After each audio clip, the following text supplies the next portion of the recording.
Hi everyone, welcome back to Bible in a Year.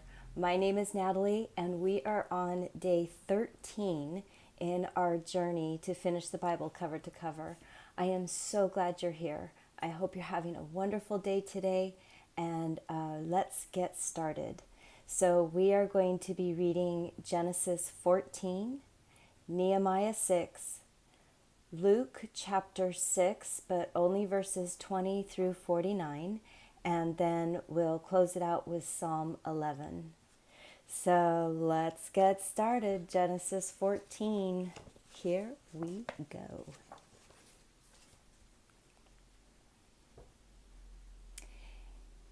In the days of Amraphel, king of Shinar, Arioch, king of Elasar, Chedorlaomer, king of Elam, and Tidal, king of Golam, they made war with Bera, king of Sodom, Bersha, king of Gomorrah, Shinab, king of Admah, Shemeber, king of Zeboim, and the king of Bela, also called Zor.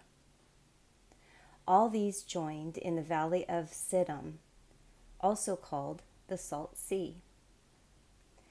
They served Chedorlaomer for 12 years, and in the 13th year they rebelled.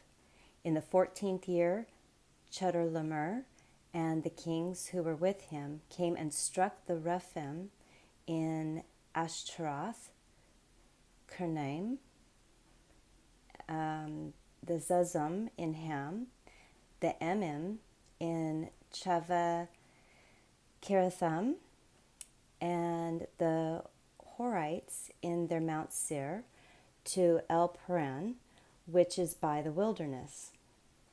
They returned and came to En Mishpah, also called Kadesh, and struck all the country of Amalekites, and also the Amorites that lived in the Hazazon Tamar. The king of Sodom and the king of Gomorrah, the king of Admah, the king of Zebulun, and the king of Bela, also called Zor, went out, and they set the battle in array against them in the valley of Siddim, against Chedorlaomer, king of Elam, Tidal, king of Golam, Amraphel, king of Shinar, and Arioch, king of Elasar, 4 kings against 5. Now the valley of Siddim was full of tar pits, and the kings of Sodom and Gomorrah fled, and some fell there. Those who remained fled to the hills. They took all the goods of Sodom and Gomorrah, and all their food, and went their way. They took Lot, Abram's brother's son, who lived in Sodom, and his goods, and departed. One who had escaped came and told Abram the Hebrew. At that time he lived by the oaks of Mamre, the Amorite, brother of Eshcol, and brother of Aner. They were allies of Abram. When Abram heard that his relative was taken captive, he led out his 318 trained men born in his house and pursued as far as Dan. He divided himself against them by night, he and his servants, and struck them, and pursued them to Hobah, which is on the left hand of Damascus. He brought back all the goods, and also brought back his relative Lot and his goods, and the women also, and the other people. The king of Sodom went out to meet him after his return from the slaughter of Chedorlaomer and the kings who were with him at the valley of Shaveh, that is, the king's valley. Melchizedek, king of Salem, brought out bread and wine. He was the priest of God Most High. He blessed him and said, "Blessed be Abram of God Most High, possessor of heaven and earth. Blessed be God Most High, who has delivered your enemies into your hand." Abram gave him a tenth of all. The king of Sodom said to Abram, "Give me the people and take the goods for yourself." Abram said to the king of Sodom, "I have lifted up my hand to Yahweh, God Most High, possessor of heaven and earth, that I will not take a thread, nor a sandal strap, nor anything that is yours, lest you should say, 'I have made Abram rich.'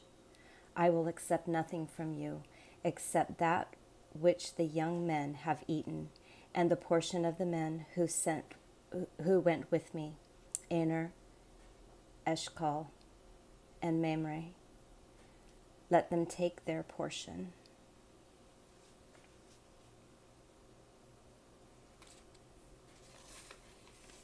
That's interesting. That causes me to think. Here the king is saying, this is how we're going to do it. And Abram says, no, no, no. We're going to do it the way that God says it. It's a good reminder. Nehemiah 6. Here we go. Now when it was reported to Sanballat, Tobiah, Geshem, the Arabian, and to the rest of our enemies that I had built the wall, and that there was no breach left in it, though even to that time I had not set up the doors and the gates, Sanballat and Geshem sent to me, saying, "Come, let's meet together in the villages in the plain of Ono." But they intended to harm me. I sent messengers to them, saying, "I am doing a great work, so that I can't come down. Why should the work cease while I leave it and come down to you?" They sent to me 4 times like this, and I answered them the same way. Then Sanballat sent his servant to me the same way the 5th time, with an open letter in his hand, in which it was written, "It is reported among the nations, and Gashmu says it, that you and the Jews intend to rebel. Because of that, you are building the wall. You would be their king according to these words. You have also appointed prophets to proclaim of you at Jerusalem, saying, 'There is a king in Judah.' Now it will be reported to the king according to these words. Come now, therefore, and let's take counsel together." Then I sent to him, saying, "There's no such things done as you say, but you imagine them out of your own heart.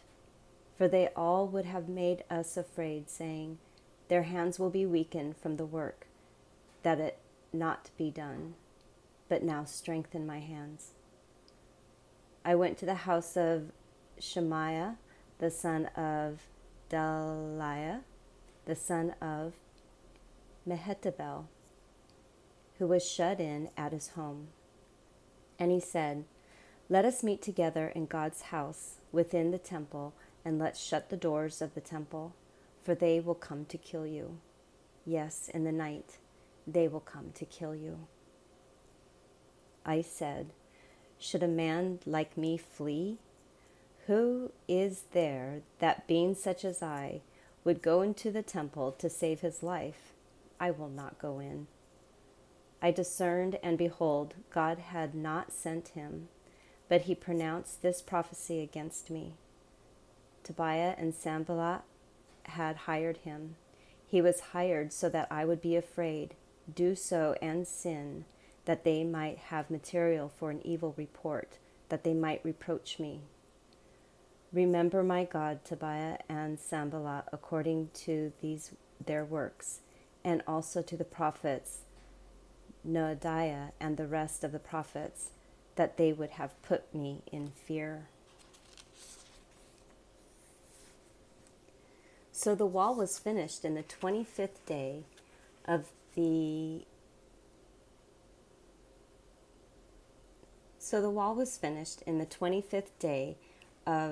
Elul in 52 days. When all our enemies heard of it, all the nations that were around us were afraid, and they lost their confidence, for they perceived that this work was done by our God. Moreover, In those days the nobles of Judah sent many letters to Tobiah, and Tobiah's letters came to them. For there were many in Judah sworn to him because he was the son-in-law of Shechaniah and the son of Arah, and his son Jehohanan had taken the daughter of Meshullam, the son of Berechiah, his wife. Also they spoke of his good deeds before me and reported my words to him. Tobiah sent letters to put me in fear. All right, and now we're moving on to Luke 6, verses 20 through 49.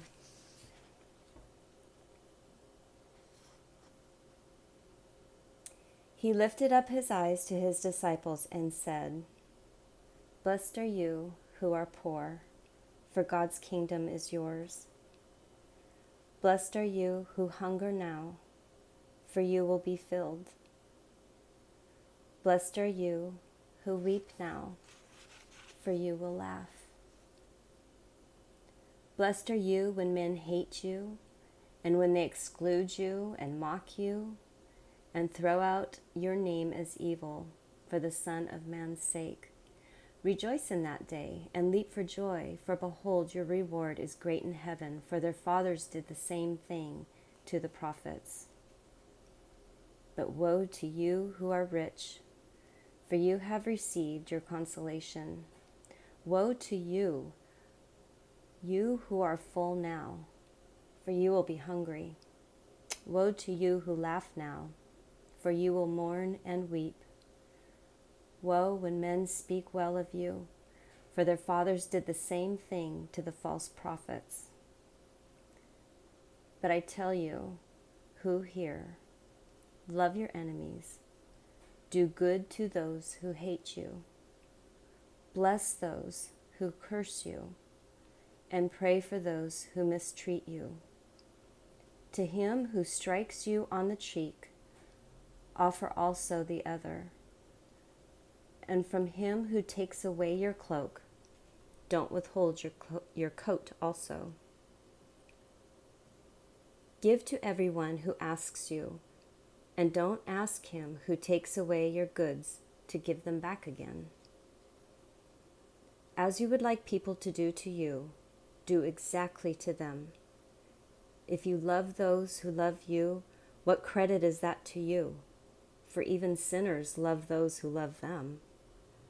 If you do good to those who do good to you, what credit is that to you? For even sinners do the same. If you lend to those from whom you hope to receive, what credit is that to you? Even sinners lend to sinners to receive back as much. But love your enemies, and do good, and lend, expecting nothing back, and your reward will be great, and you will be children of the Most High, for he is kind toward the unthankful and the evil. Therefore, be merciful, even as your Father is also merciful. Don't judge, and you won't be judged. Don't condemn, and you won't be condemned. Set free, and you will be set free. Give, and it will be given to you. Good measure, pressed down, shaken together, and running over will be given to you.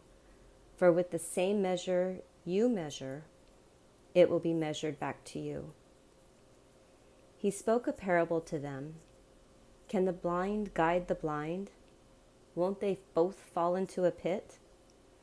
A disciple is not above his teacher, but everyone, when he is fully trained, will be like his teacher. Why do you see the speck of chaff that's in your brother's eye, but you don't consider the beam that is in your own eye? Or how can you tell your brother, "Brother, let me remove the speck of chaff that is in your eye," when you yourself don't see the beam that is in your own eye? You hypocrite! First, remove the beam from your own eye, and then you can see clearly to remove the speck of chaff that is in your brother's eye. For there is no good tree that produces rotten fruit, nor again a rotten tree that produces good fruit. For each tree is known by its own fruit. For people don't gather figs from thorns, nor do they gather grapes from a bramble bush. The good man, out of good treasure of his heart, brings out that which is good, and the evil man, out of the evil treasure of his heart, brings out that which is evil. For out of the abundance of the heart, his mouth speaks. Why do you call me Lord, Lord, and don't do the things that I say? Everyone who comes to me and hears my words and does them, I will show you who he is like. He is like a man building a house, who dug and went deep and laid a foundation on the rock. When a flood arose, the stream broke against that house and could not shake it because it was founded on the rock. But he who hears and doesn't do is like a man who built a house on the earth without a foundation, against which the stream broke, and immediately it fell. And the ruin of that house was great.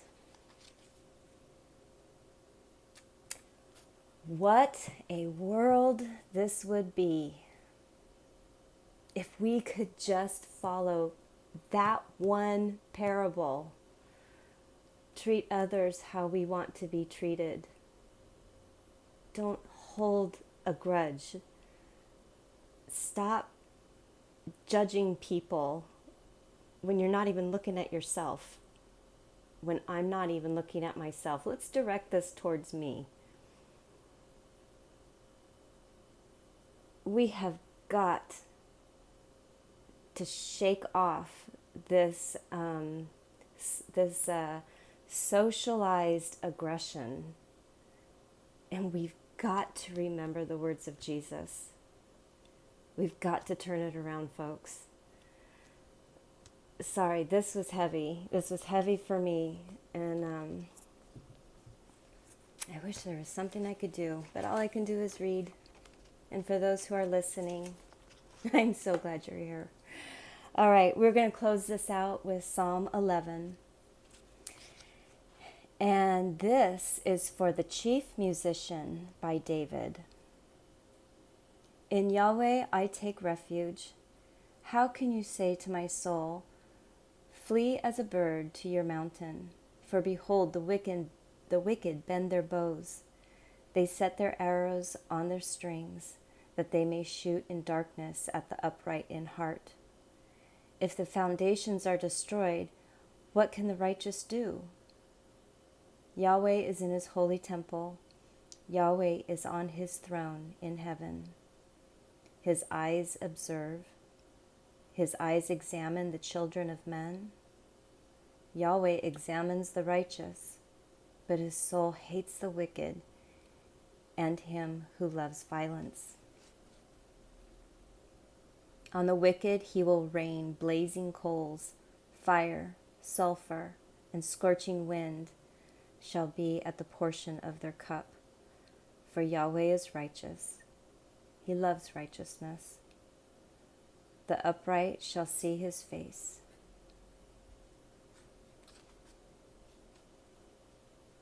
So again, when we talk about God's wrath, God is angry at those who are stirring up trouble, those who are not following truth, those who don't love, those who are against what Jesus commanded us to do. For those of us who keep trying, we fail during the day, but our heart feels troubled, and so we get up and we try again. He's patient with us.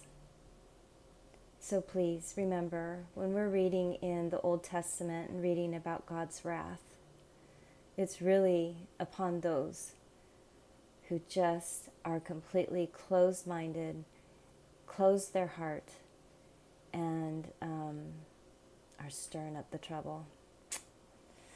It's a shame. Wah, wah, wah. This was a heavy day. I don't know. Maybe it's the rain. I don't know. Thank you for joining me on day 13. Please come back for day 14. And we're hoping it's not going to be so heavy.